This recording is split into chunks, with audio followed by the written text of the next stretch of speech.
Well, let's now cross live to Marcus Papadopoulos, who's the editor of Politics First magazine, to talk about this in more detail.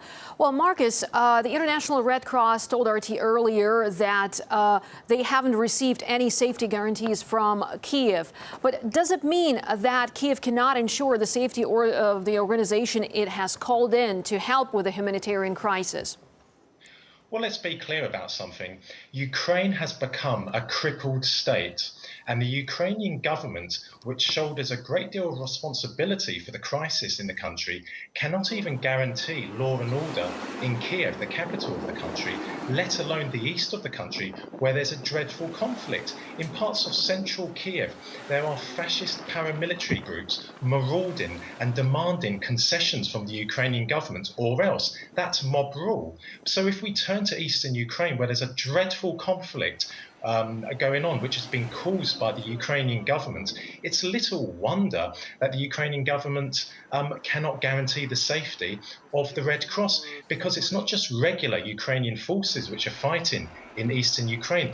There are fascist paramilitary groups, and of course the Ukrainian government does not have control over all those paramilitary groups. So it's absolute chaos in the east of the country, and that is because the Ukrainian government has lost control of the country. But we must also emphasize the point that the Ukrainian government is indifferent to the suffering of the people of eastern Ukraine. The people of eastern Ukraine wish to have close relations with Russia. That's not what Kiev wants. So it's not really in Kiev's interests for a humanitarian aid mission to actually go to eastern Ukraine, because they don't care about the people there in the first place. But you see, that's the thing, Marcus, here, as you describe the situation in East Ukraine, it is in dire straits. And we heard earlier from the reports on the ground there, people describing their lives there and, again, the difficult situation they are put in.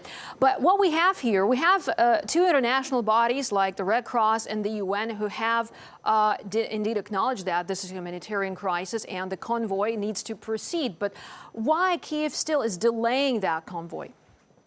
Well, there's a lot of melodrama attached to the Russian humanitarian convoy, and that melodrama has been created and spun by Western media in order to demonize Russia as much as possible.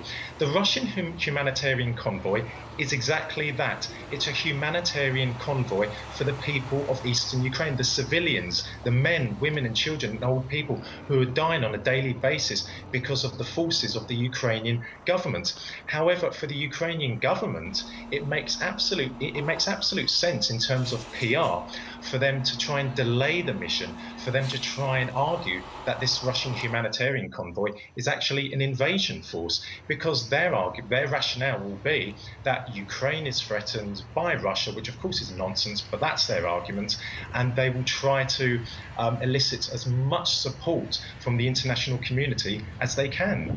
Well, see, Marcus, what's interesting here, and contradictory, I should say, at the same time, is that the Ukrainian customs has cleared the convoy. The international observers has given their okay to the convoy. Yet the Ukrainian government says that called the convoy entering its territory direct invasion. So, how does that add up?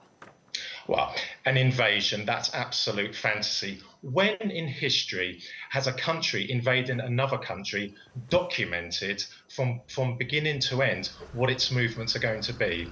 What country in history has allowed journalists to document an invasion force? It's absolute nonsense. It is a humanitarian convoy which left Moscow last week to reach the people of eastern Ukraine. And the Russian government allowed Western media to follow the convoy and even to inspect the trucks. So for the Ukrainian government and for Western governments and Western media outlets to allege it's an invasion force is preposterous nonsense. But as I said just now in my previous answer, it makes absolute sense from a PR point of view to distort the truth and to paint Russia in a very negative way and to argue that Russia is threatening Ukraine.